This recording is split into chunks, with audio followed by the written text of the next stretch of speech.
Welcome back, everybody. My name is All Fun and Games. I stream every day on Twitch TV, and I also make fun little videos here on YouTube. Next up on the list is, of course, all of the darts. We'll start with the basic one, the basic blow dart. Is it worth it? Is it not? Well, let's talk about it now. Now, the blow darts, if you don't know, of course, do stack. So for that matter alone, it's actually okay.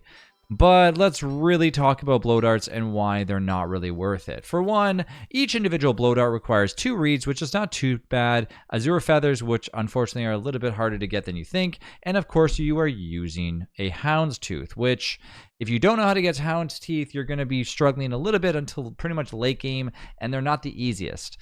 I do think blow darts should be converted into a different format. I would prefer hound's teeth, or instead of hound's teeth, to actually just be bee stingers, which are very easy to get. And of course, if you're still accompanied with an azure feather, sure, leave it at that. Let the azure feather, or a feather in general, I really think it should be a feather in general, not just one azure feather. So leave it at cut reeds, which is fine. Cut reeds, leave it alone. That's good. Change it to a bee stinger, and then of course make it any feather. It doesn't matter which one it is.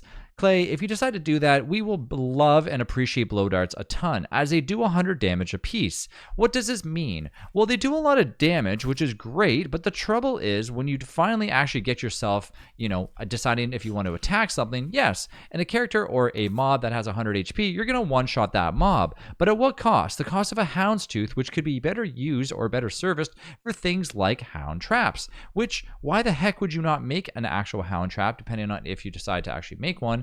And this is completely up to you, but you're going to get a lot more uses out of making something like this and put it down and watch people walk over it 10, or watch mobs walk over it 10 times, doing 60 damage a piece. You get a lot more longevity out that. So how do they let you make this and then get 10 uses versus a blow dart that literally gives you 1 use?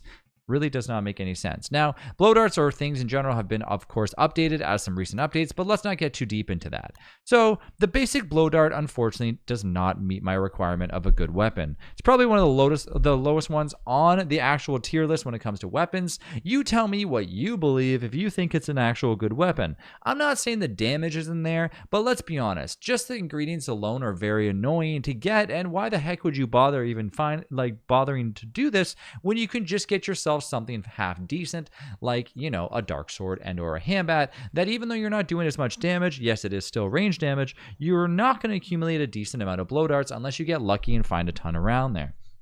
Now, that being said, you tell me what you believe. Do you think regular blow darts are worth it, or do you think they're not worth it? You tell me and get back to me in the comments. But for me, I don't think it's worth it at all to make these, so I would really suggest avoiding them all at all costs. Thanks again for watching. I'll see you in the next one.